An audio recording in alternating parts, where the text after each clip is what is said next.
Assalamualaikum warahmatullahi wabarakatuh. Perkenalkan, saya Nurwinda Ma'ruf dengan NIM 151421040, jurusan Pendidikan Guru Sekolah Dasar, Fakultas Ilmu Pendidikan, Universitas Negeri Gorontalo.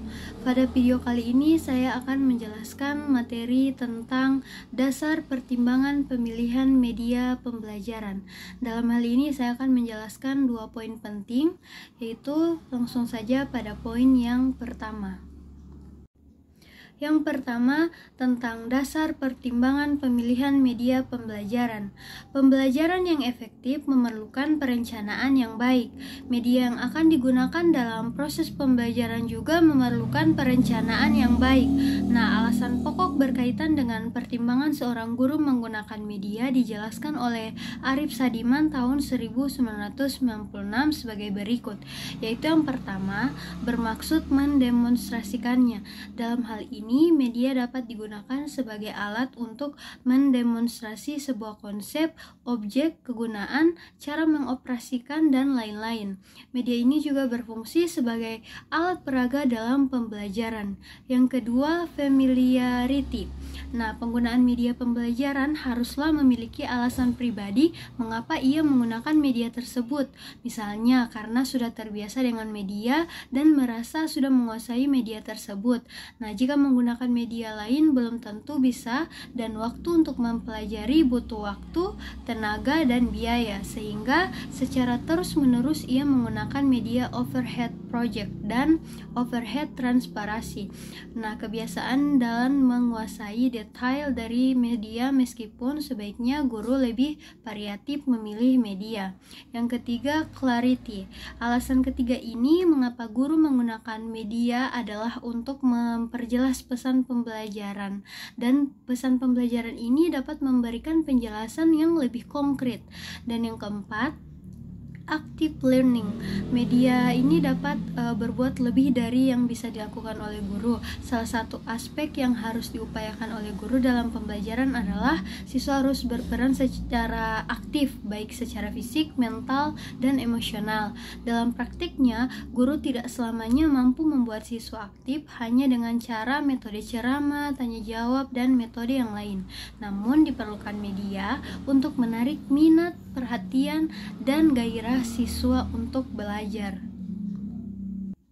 Selanjutnya, sejumlah kriteria khusus lainnya dalam memilih media pembelajaran yang tepat dapat kita rumuskan dalam satu kata, action, yaitu akronim dari access, cost, teknologi, interactivity, dan novelty. Untuk memudahkan dalam memilih media, tentunya lebih dahulu harus diingat bahwa media pembelajaran adalah bagian dari sistem instruksional. Artinya, keberadaan media tersebut tidak lepas dari konteksnya sebagai komponen dari sistem instruksional secara keseluruhan. Berdasarkan komponen-komponen dari sistem instruksional inilah kriteria pemilihan media dibuat.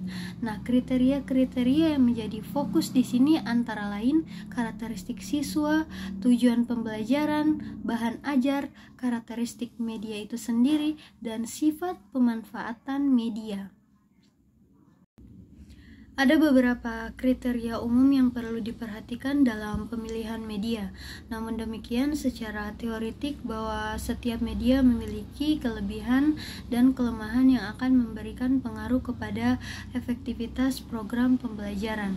Sejalan dengan hal ini, pendekatan yang ditempuh adalah mengkaji media sebagai bagian integral dalam proses pendidikan, yang kajiannya akan sangat dipengaruhi beberapa kriteria umum sebagai berikut. Yang pertama, kesesuaian dengan tujuan, yaitu perlu dikaji dengan tujuan pembelajaran. Apa yang ingin dicapai dalam suatu kegiatan instruksional khusus ini bisa dianalisis, dapat diarahkan pada taksonomi tujuan dari Bloom. Apakah tujuan itu bersifat kognitif, afektif, dan psikomotorik. Begitu halnya dalam kurikulum berbasis kompetensi. Kriteria pemilihan media berdasarkan atas kesesuaian dengan standar kompetensi, konsep dasar, dan indikator. Yang kedua, kesesuaian dengan materi pembelajaran. Jadi, bahan atau kajian apa yang akan diajarkan pada program pembelajaran harus sesuai dengan materi yang akan diajarkan. Nah, yang ketiga, kesesuaian dengan karakteristik pembelajar atau siswa.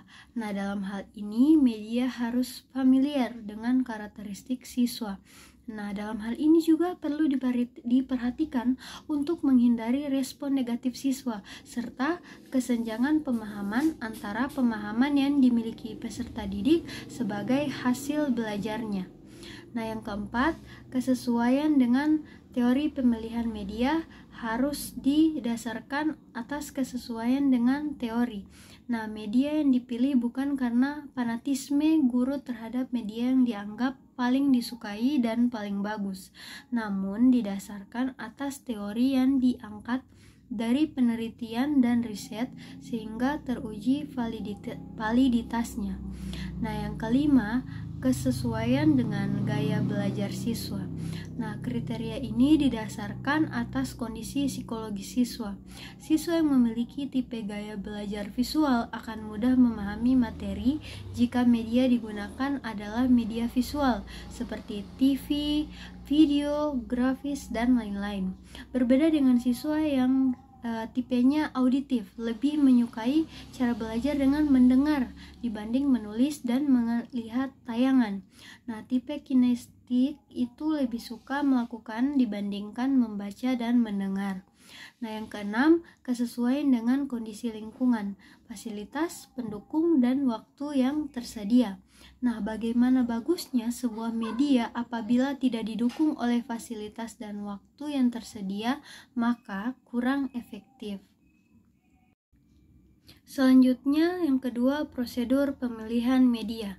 Nah, prosedur pemilihan media bila dilihat dari bentuknya, cara tersebut dapat dikelompokkan menjadi 3 model, yaitu model flowchart, yaitu yang menggunakan sistem pengguguran atau eliminasi dalam pengambilan keputusan pemilihan. Nah, yang kedua, model matrix, yaitu yang menangguhkan proses pengambilan keputusan pemilihan sampai seluruh kriteria pemilihannya diidentifikasi.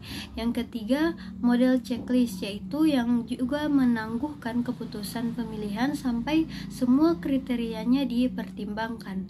Nah, prosedur lain untuk pemilihan media ini dibuat dalam bentuk matriks, yaitu dikembangkan oleh Wilbur Schramm tahun 1977 yang ingin melihat kesesuaian media dengan tingkat kesulitan pengendalian oleh pemakai. Model ini kemudian ditambah dan diadaptasi oleh Yusuf Hadimiyarso. Nah, prosedur pemilihan media yang ada itu dituangkan dalam bentuk checklist untuk memberikan gambaran yang agak jelas tentang apa yang dimaksudkan. Di bawah ini akan disajikan contoh model pemilihan dalam bentuk checklist yang kadang-kadang disebut dengan nama format evaluasi media. Jadi itulah penjelasan mengenai materi tentang dasar pertimbangan pemilihan media pembelajaran. Untuk itu lebih dan kurangnya saya mohon maaf. Wassalamualaikum warahmatullahi wabarakatuh.